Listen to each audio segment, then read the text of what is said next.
What if the most sacred piece of evidence in a murder case, a dying victim's final words, led investigators down the wrong path for years? Jessica Chambers, found burned over 93% of her body beside her car in rural Mississippi, allegedly whispered "Eric set me on fire before dying." But the suspect who eventually faced trial, Quentin Tellis, a man Jessica knew by name, yet never called Eric. This single discrepancy created a legal nightmare that led to 2 hung juries and left a community without answers. Could a dying victim's own words be the ultimate trap? To understand how this case unraveled, we need to go back to that December night when first responders heard words that would haunt them for years. The sacred words that started everything. Picture this: you're a firefighter responding to a car fire, and suddenly you see a figure walking toward you through the smoke, burned beyond recognition, but somehow still alive. The scene that greeted first responders on December 6, 2014, would haunt them forever.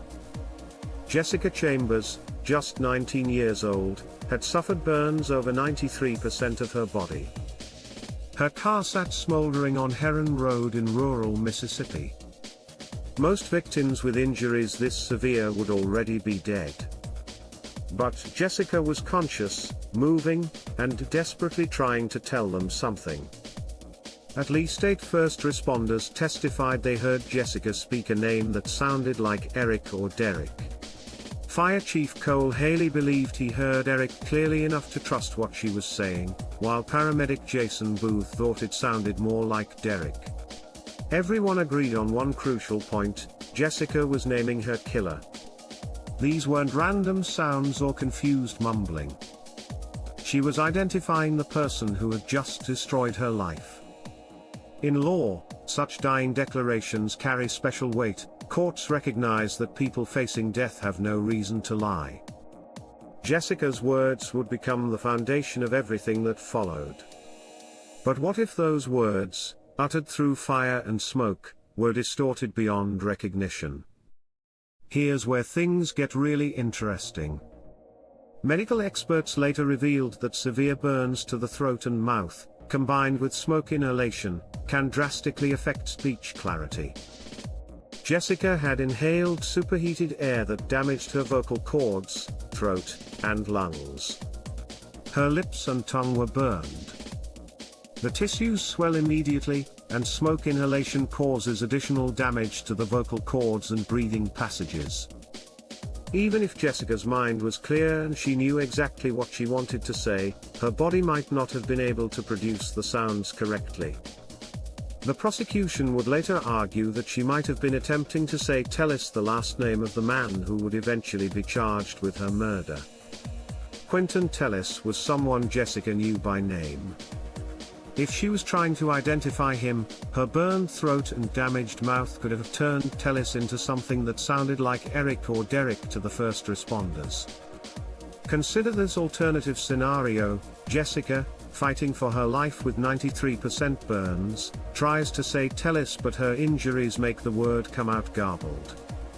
The first responders, in a high-stress situation with smoke and chaos around them, hear what sounds like Eric. They're not wrong about what they heard, but they might be wrong about what Jessica actually said. The difference between these two possibilities would determine the entire direction of the investigation. The varying accounts from different witnesses created a puzzle that would haunt the case for years. Fire Chief Haley remained confident he heard Eric. Paramedic Booth thought it sounded more like Derek. Other emergency workers who arrived later heard different variations. None of them were lying or making up their stories. They were all trying to understand the words of a severely injured person in a chaotic, traumatic situation. These sacred final words became both the foundation and the curse of the investigation. They launched a years-long hunt for suspects named Eric or Derek. The community rallied around Jessica's dying declaration. It felt like the one piece of solid evidence in a case that would soon become filled with questions and contradictions. But investigators had no choice but to follow the only lead they had. The hunt for every Eric and Derek in Jessica's life was about to begin, and it would consume months of investigation time while turning an entire community upside down. What seemed like the clearest evidence would soon become the most confusing, as each promising lead crumbled under scrutiny. The hunt for every Eric and Derek investigators launched an exhaustive manhunt that would consume months and countless resources. Every Eric and Derek within a 50-mile radius became a person of interest. Friends turned suspicious. Neighbors whispered. The hunt was on. Detective teams fanned out across the county, armed with Jessica's final words and a determination to find her killer. They interviewed at least 15 men named Eric or Derek, turning the community upside down as friends and neighbors became potential killers. Each new lead promised a breakthrough, only to evaporate under rigorous alibi checks. Some suspects had solid alibis that checked out perfectly. Others had no clear motive to hurt Jessica. A few had both the means and opportunity but lacked concrete evidence tying them to the crime. The investigators found themselves trapped in a cycle of building cases that crumbled under scrutiny. Every Eric they found had explanations. Every Derek had witnesses. Derek Holmes, a registered sex offender who lived near Jessica, became the most scrutinized suspect. His proximity to the victim and his criminal history made him a natural focal point. Police intensified their investigation into Holmes, examining his whereabouts, his activities, and any possible connection to Jessica. The community watched nervously as investigators focused on Holmes, hoping this might finally be the break they needed. But Holmes was eventually ruled out through thorough police work. His mother testified about his whereabouts that night, and phone records showed his device pinging at his home location during the time of the murder. His alibi checked out completely. Once again, investigators found themselves back at the drawing board, with another cleared suspect and no closer to solving the case. The media attention turned the small town of Cortland into a fishbowl. News crews set up outside the courthouse. Reporters knocked on doors. Social media exploded with theories and accusations. Armchair detectives on Facebook groups and Reddit threads began pointing fingers at various suspects. They analyzed photos, dissected relationships, and created elaborate theories about who might have killed Jessica. The online speculation created additional pressure on both the investigators and the community. The investigation created a climate of suspicion that poisoned the small community. Neighbors turned on one another, and the small town brimmed with suspicion. Every Eric and Derek in town felt the weight of suspicion. Some faced direct confrontation from neighbors who had convinced themselves they knew the killer's identity. Others dealt with whispered conversations that stopped when they entered a room. Here's where things get really interesting. Despite the extensive investigation into every Eric and Derek connected to Jessica, the leads ultimately proved fruitless. The police had followed Jessica's dying words with complete dedication. They had interviewed suspects, checked alibis, and examined evidence. They had turned over every stone in their search for the killer she had named. But every lead ended in disappointment. After months of investigation, every Eric and Derek in Jessica's life had been cleared. The realization hit investigators like a cold wave. They were back to square one. The dying declaration that seemed so clear had led them down a path that ended in darkness. The real killer was still out there, and they had no idea who it might be. The failure to find Jessica's killer among the obvious suspects forced investigators to reconsider everything they thought they knew about the case. Could it be possible that Jessica's final words weren't as reliable as they seemed? Maybe the most sacred piece of evidence was also the most misleading. The hunt for Eric and Derek was over, But the search for justice was just beginning. While investigators had been chasing these leads for months, something else had been quietly waiting in the evidence files, something that would change everything they thought they knew about Jessica's final hours. The digital trail that changed everything. Intelligence analyst Paul Rowlett was examining cell phone data from the night Jessica died, looking for any connections or patterns that might reveal new leads. What he found was stunning. Jessica's phone and another device were pinging the same cell towers at the exact time and location of the murder. The phones weren't just in the same general area, they were moving together, following the same route, at the same time. That other phone belonged to Quinton Tellis. The name meant nothing to investigators at first. He wasn't an Eric or a Derek. He wasn't on their radar at all. But the digital evidence was undeniable. Jessica and Tellis had been together in her final hours, their phones creating a synchronized trail that led directly to the murder scene. Here's where things get really interesting. Jessica knew Tellis by name, yet she never mentioned him in her dying words. The cell site data showed that Jessica and Quinton arrived back in Cortland around 6:30 p.m. on December 6, placing both phones pinging the same towers within that rural mile or two. Their phones continued to ping the same towers as they moved through the area. The data painted a picture of two people traveling together, their devices creating a digital map of Jessica's final journey. This wasn't circumstantial evidence based on witness testimony or fuzzy memories. This was hard data showing their exact movements. But what happened next made even this hard proof seem uncertain.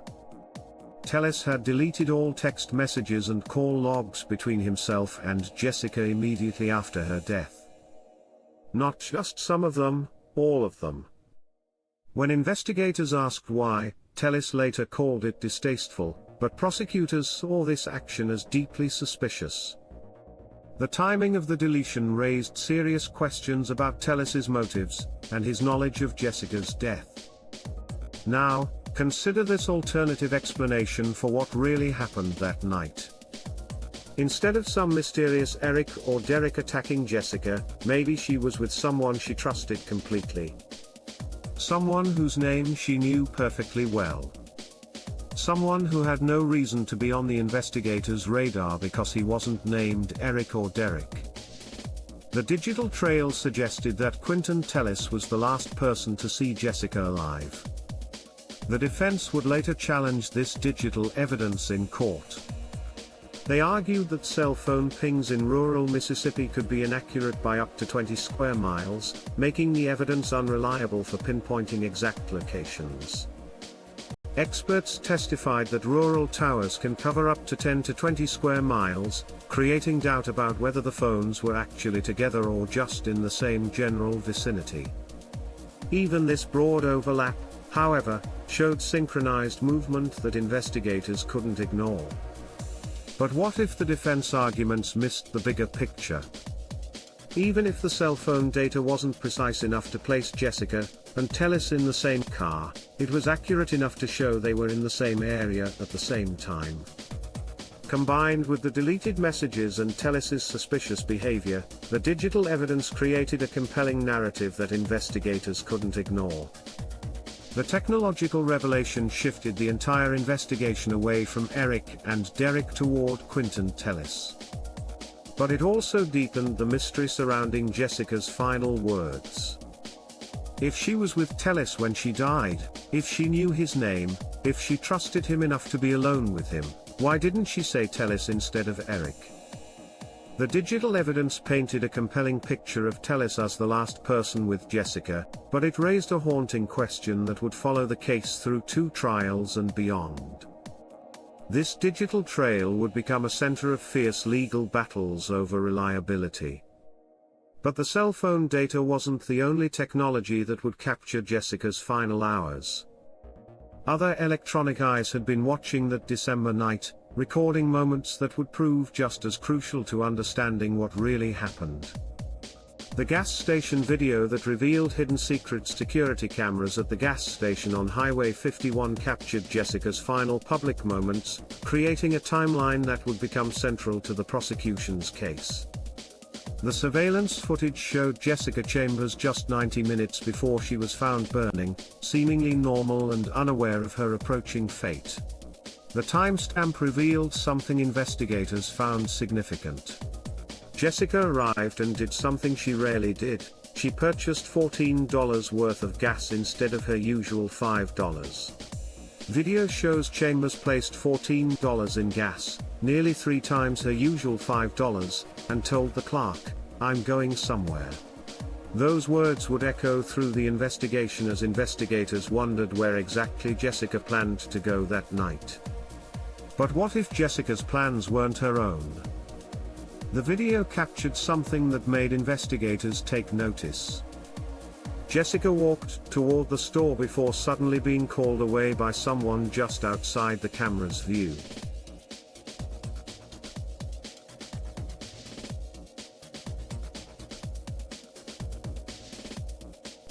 She paused, waved, and slipped out of view to greet someone off camera. Her body language suggested she knew and trusted whoever it was. This wasn't a stranger calling out to her. This was someone familiar enough to interrupt her routine.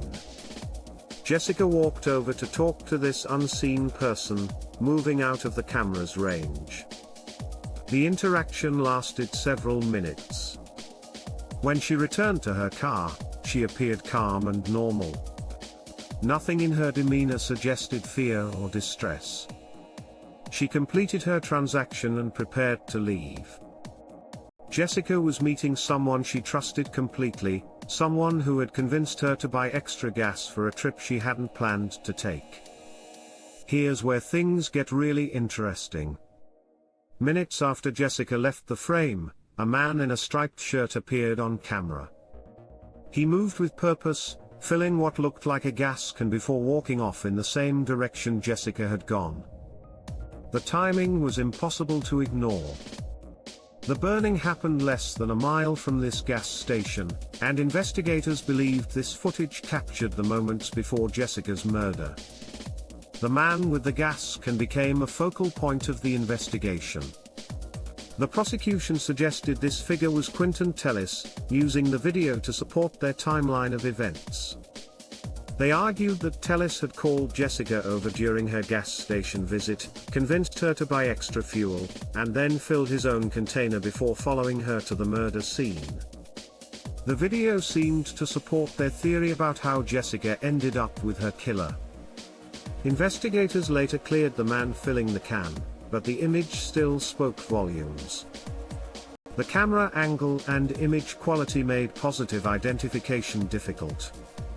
Defense attorneys would later question whether this figure was connected to Jessica's murder at all. Maybe he was just another customer buying gas for legitimate reasons. Maybe the timing was coincidental. The video that seemed so damning to prosecutors became another battleground for reasonable doubt. Now consider this alternative explanation for what the video really showed.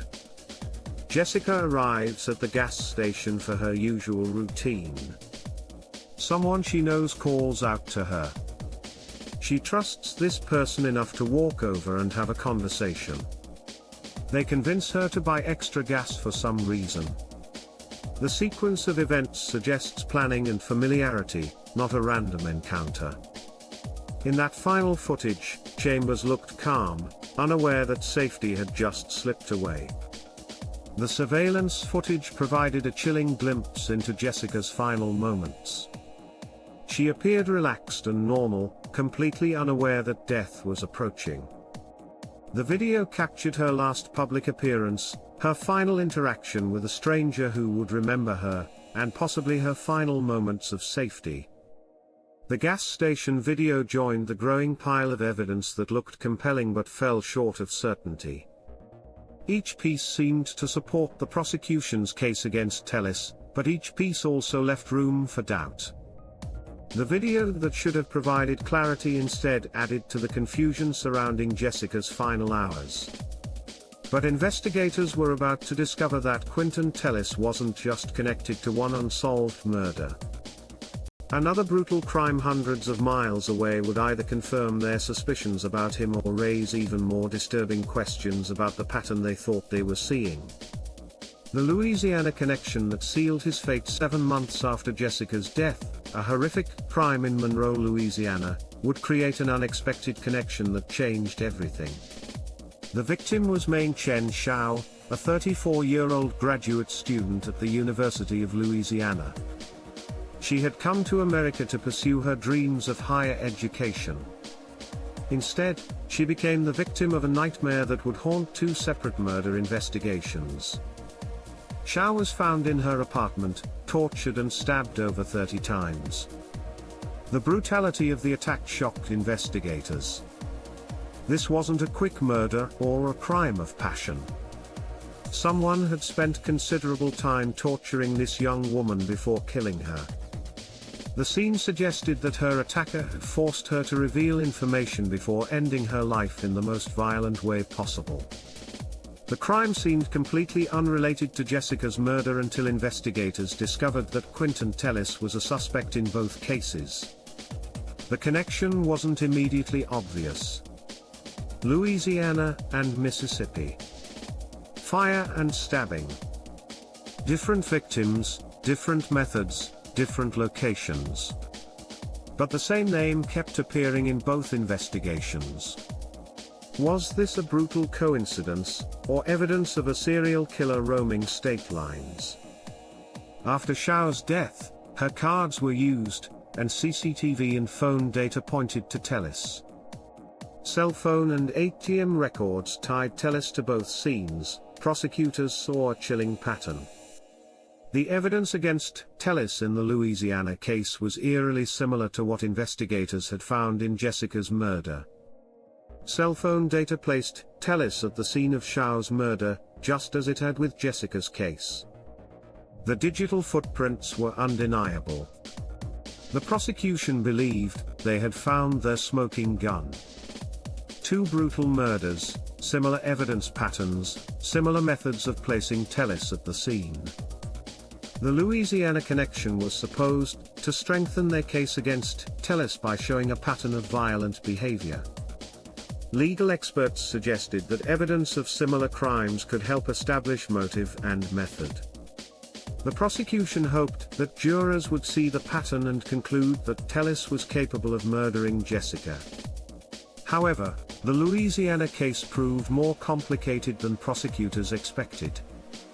While Tellis was initially indicted for Xiao's murder, the case was dismissed due to speedy trial issues, though the indictment was later reinstated. Despite what seemed like compelling evidence, the legal complexities surrounding the Louisiana case created uncertainty rather than the clear pattern prosecutors had hoped to establish.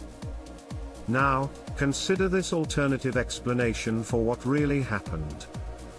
The defense argued that this pattern of accusations without convictions proved Tellis was being scapegoated for unsolved crimes. They suggested that investigators were so desperate to solve these brutal murders that they were pinning them on Tellis without sufficient evidence. The Louisiana case's legal complications supported this theory. Maybe the evidence that looked so compelling to prosecutors wasn't actually strong enough to prove guilt. The defense painted a picture of a young man being blamed for every unsolved violent crime in the region. They argued that cell phone data and circumstantial evidence weren't enough to prove murder. They suggested that prosecutors were using the Louisiana case to prejudice jurors against Tellis in the Jessica Chambers trial. The pattern of accusations without clear resolutions became a central part of their defense strategy. The legal complications in Louisiana raised questions about the strength of the evidence in both cases. If the Louisiana evidence faced such challenges, what did that say about the Mississippi case?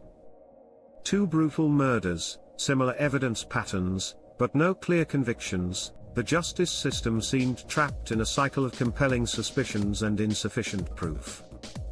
The case that was supposed to demonstrate Tellis's violent pattern instead became another example of how circumstantial evidence, no matter how compelling, might not be enough to secure justice. The courtroom battle over truth and doubt. When the case finally reached the courtroom, a bizarre exchange between jurors would capture everything wrong with the prosecution's case. We all agreed, we didn't all agree. This bizarre exchange would become emblematic of a case built on uncertainty. After years of investigation and months of preparation, the entire case would hinge on 12 jurors trying to make sense of contradictory evidence and haunting doubts. The courtroom became a battleground where every piece of evidence faced intense scrutiny. Defense attorney Darla Palmer hammered home the central contradiction that had bothered everyone involved in the case. Jessica knew Tellis by name. She had communicated with him through text messages and phone calls. They had spent time together on the night she died. So why would she say Eric instead of Tellis when naming her killer? The question hung in the air like a dark cloud over the prosecution's case. Palmer pressed this point relentlessly during cross-examination. She questioned every witness who claimed to have heard Jessica's dying words. She challenged their ability to understand what Jessica was saying. She suggested that the first responders, in their rush to help, might have misheard or misinterpreted Jessica's damaged speech. Maybe Jessica never said Eric at all. Maybe she said something completely different, that sounded like Eric to people who were expecting to hear a name. The prosecution countered with their own theory about Jessica's final words. They argued that Jessica's severe injuries made it impossible for her to speak clearly, and she was trying to say Tellis all along. Prosecutor John Champion explained to the jury that Jessica's throat and mouth were severely burned. Her vocal cords were damaged. Her tongue was swollen. Under these conditions, Tellis could easily sound like Eric to someone trying to understand her damaged speech. But the prosecution's explanation raised more questions than it answered. If Jessica was trying to say Tellis, why did multiple first responders hear Eric or Derek? Why didn't anyone hear something that sounded closer to Tellis? The prosecution's theory required jurors to believe that Jessica's injuries changed Tellis into Eric consistently across multiple witnesses. Some jurors found this explanation convincing. Others remained skeptical. Expert witnesses debated the reliability of cell phone data, the accuracy of dying declarations, and the interpretation of surveillance footage. Digital forensics experts explained how cell phone towers work in rural areas. Medical experts discussed the effects of severe burns on speech. Legal experts testified about the historical reliability of dying declarations in criminal cases. Each expert brought their own perspective, but none could provide the definitive answers that jurors desperately wanted. The cell phone evidence became another source of contention. The prosecution argued that the data clearly showed Jessica and Tellis together at the time of the murder. The defense countered that rural pings can be miles off, enough doubt for jurors. Technical experts explained the limitations of cell phone tracking, but their testimony only added to the confusion. Jurors had to decide whether imperfect technology could prove guilt beyond reasonable doubt. They had cell phone data that placed Tellis near the scene. They had deleted text messages that suggested suspicious behavior. They had surveillance footage that might show Tellis at the gas station. They had expert testimony about Jessica's injuries and speech capabilities. But they didn't have direct evidence that Tellis committed the murder. The first trial stretched on for weeks as both sides presented their cases. When the case finally went to the jury, they deliberated for hours before reaching a devastating conclusion. The first trial ended in a hung jury after jurors couldn't agree on whether the evidence proved guilt beyond a reasonable doubt. For Chambers' family, each mistrial reopened old wounds. A second trial produced the same result, another hung jury, another failure to achieve justice. Different jurors, same evidence, same outcome. The prosecution presented their case again, hoping that a new jury might see the evidence differently. The defense continued to highlight the contradictions and doubts that had plagued the case from the beginning. After two hung juries, the same impossible question remained: had they really found the killer? What's next? The legal system now faces uncomfortable questions about the reliability of dying declarations in cases where trauma makes clear speech impossible. Jessica Chambers was just 19 years old when she died from burns covering over 93% of her body. Her severe injuries and smoke inhalation made articulate speech nearly impossible, yet investigators built their entire case around what first responders thought they heard. This case shows that even the most trusted evidence can mislead justice. How many other cases have hinged on a victim's last, fragile words? The contradiction between Jessica's dying declaration and the actual evidence created a legal nightmare that consumed years of investigation and two trials without resolution. Share your thoughts. Could a dying declaration ever be foolproof? In the end, some truths may burn too bright, and too fleeting, to ever be fully grasped.